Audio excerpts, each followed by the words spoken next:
Última parte de esta conversación con Jesús Armas de la ONG Monitor Ciudad. Estamos hablando de servicios públicos hoy en nuestro espacio. En la primera parte hablamos de economía, hoy temas que le interesan al ciudadano. Lo que está ocurriendo en estas materias es el día a día.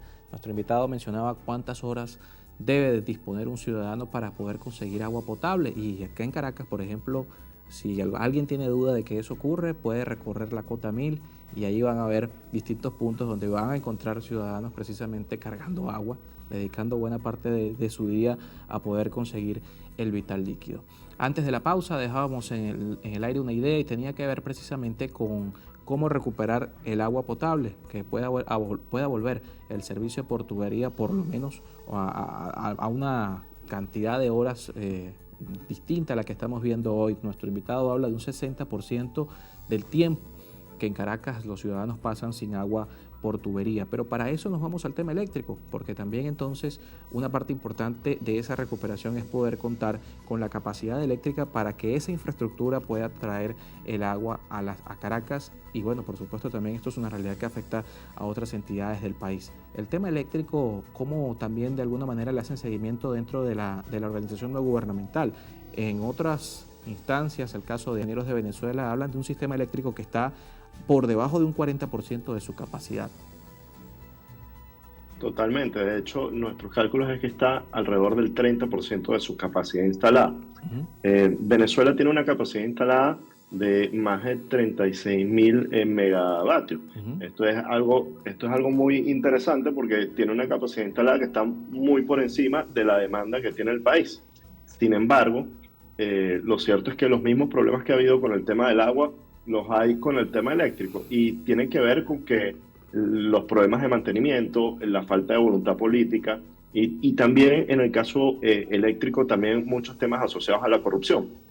Es decir, por ejemplo, hoy Venezuela tiene, vamos a empezar desde un poco antes. Venezuela avanzó muchísimo y tuvo una inversión muy grande en generación eléctrica, sobre todo con la construcción del Guri, de todo el complejo hidroeléctrico. Por muchos años tuvimos solamente esta matriz y a raíz de lo sucedido en la década de los 2000 con el fenómeno El Niño, donde hubo problemas serios con sequía, no solamente en Venezuela, sino que se vivió en toda Latinoamérica. En muchos países latinoamericanos, incluyendo el nuestro, pensaban en diversificar su matriz y invertir en generación termoeléctrica. Venezuela hizo una inversión muy importante en termoeléctrica, pero lamentablemente a raíz de la caída de la producción petrolera y de la destrucción de la industria petrolera, pues sencillamente esa parte de la producción termoeléctrica o la mayoría de la producción termoeléctrica ha estado detenida y ha estado detenida porque no tiene acceso a combustible, porque muchas de estas plantas no se construyeron de la manera más adecuada, hay muchos casos de corrupción asociados a esto. Y luego también tenemos serios problemas que tienen que ver con la operación de las plantas. Lo cierto es que el mantenimiento y la operación no ha sido la mejor, no han tenido la mejor capacidad técnica y eso tiene un claro impacto que son la incapacidad que tiene hoy Corpoelec para cubrir la demanda eléctrica en el país. Y eso lo vemos sobre todo en el occidente de Venezuela. ¿Por qué en el occidente? Bueno, porque es la cola del sistema Guri. Por ejemplo, en el caso del Zulia, que es uno de los estados más afectados, allí se había creado Termozulia para que fundamentalmente este estado pudiese recibir energía desde una termoeléctrica. Sin embargo, sabemos que eso prácticamente no está operando. Y luego lo mismo pasa con el resto del occidente del país. Por eso vemos cada día más apagones en el estado Táchira. De hecho, hemos recibido muchísimas denuncias en las últimas semanas desde San Antonio del Táchira relacionadas con apagones, ¿no? Estas paradas no programadas que evidentemente también tienen un impacto en la productividad, la educación, la capacidad comercial de la ciudad y del estado, ¿no? Claro, allí también entonces de alguna manera se abre en el campo de las propuestas también la posibilidad de que el sector privado pueda significar una solución a estos problemas. Pero eso significa, por supuesto, una modificación desde el punto de vista legislativo, ¿no? Totalmente. Porque ocurre lo mismo que con el servicio de agua potable. Venezuela originalmente el sector privado fue quien desarrolló o quien arrancó el impulso del tema eléctrico. Luego se hizo un sistema mixto, donde la mayoría de la inversión se hizo desde el Estado, y durante el periodo de Hugo Chávez se nacionalizó, se hizo un decreto para nacionalizar y controlar todo el sistema eléctrico nacional, y es cuando se crea Corpoelec.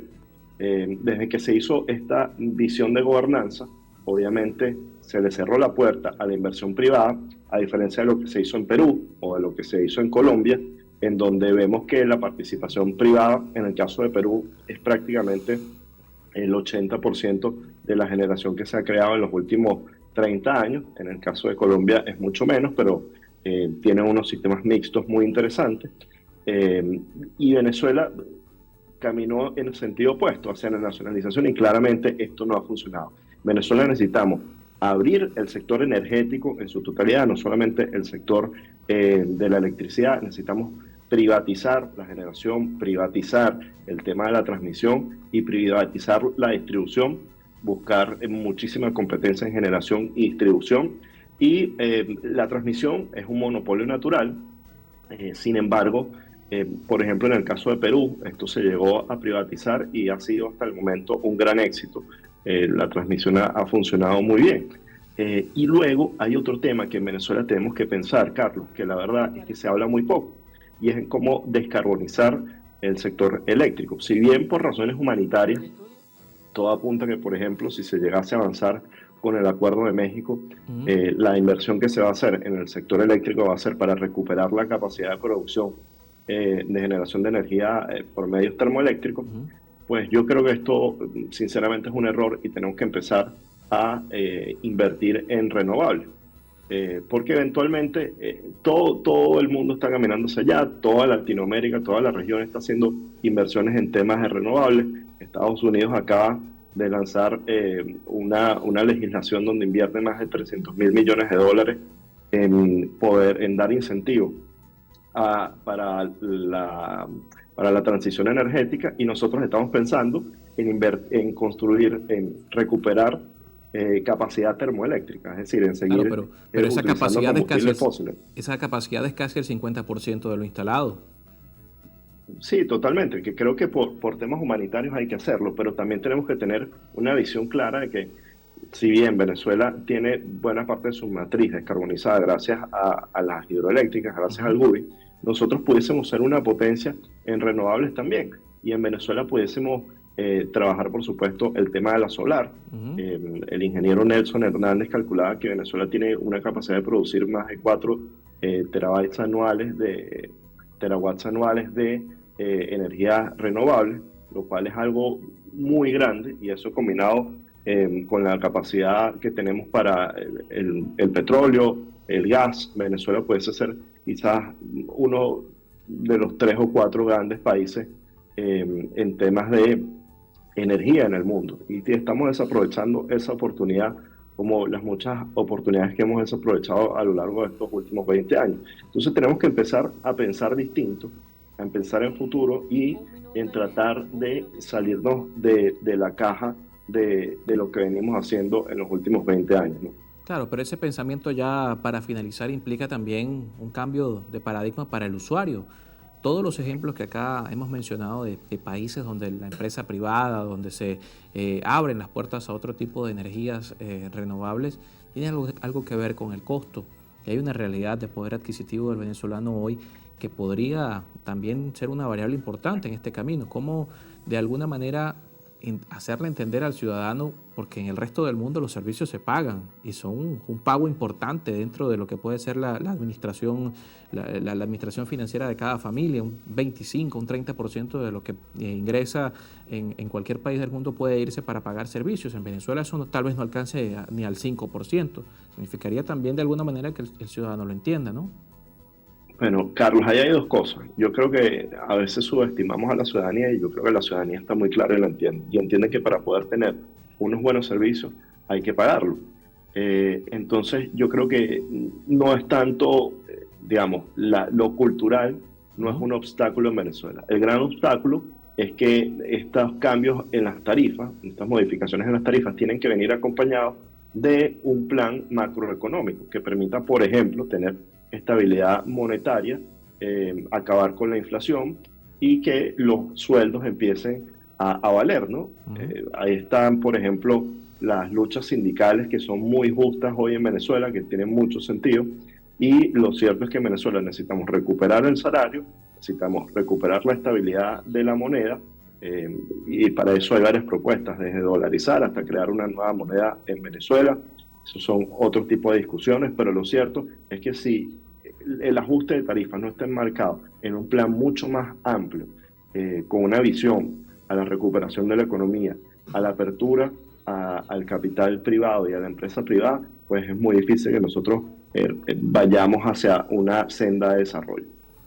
Bien, Jesús, muchísimas gracias por acompañarnos esta tarde. Jesús Armas, de la ONG Monitor Ciudad, con nosotros vía Zoom, acompañándonos hoy en Contexto. Nos toca despedir nuestro espacio, como siempre agradeciéndoles a ustedes su sintonía y por supuesto que nos acompañen también en redes sociales. @ en Contexto Piso I, @ Carlos Penalosa. Recuerden que son nuestras cuentas y el canal de YouTube donde está disponible todo nuestro contenido audiovisual. Ustedes se suscriben, activan las notificaciones y allí también podemos interactuar. Desde aquí leemos también sus saludos. Aprovecho para saludar a Gilbert Johnny Pacheco, que siempre por allí nos deja un comentario desde San Fernando de Apure. Y también, por cierto, saludos a un amigo que nos escribió desde el estado Falcón, desde la ciudad de Coro. Gracias a, ya le vamos a decir cómo es el usuario, José Manuel Reyes. Nos envió un saludo desde Coro, Falcón. Muy buenos los programas y la forma equilibrada para el abordaje de los temas. Gracias, José Manuel, por acompañarnos también en nuestras redes sociales. Nos vemos mañana nuevamente a la 1 de la tarde.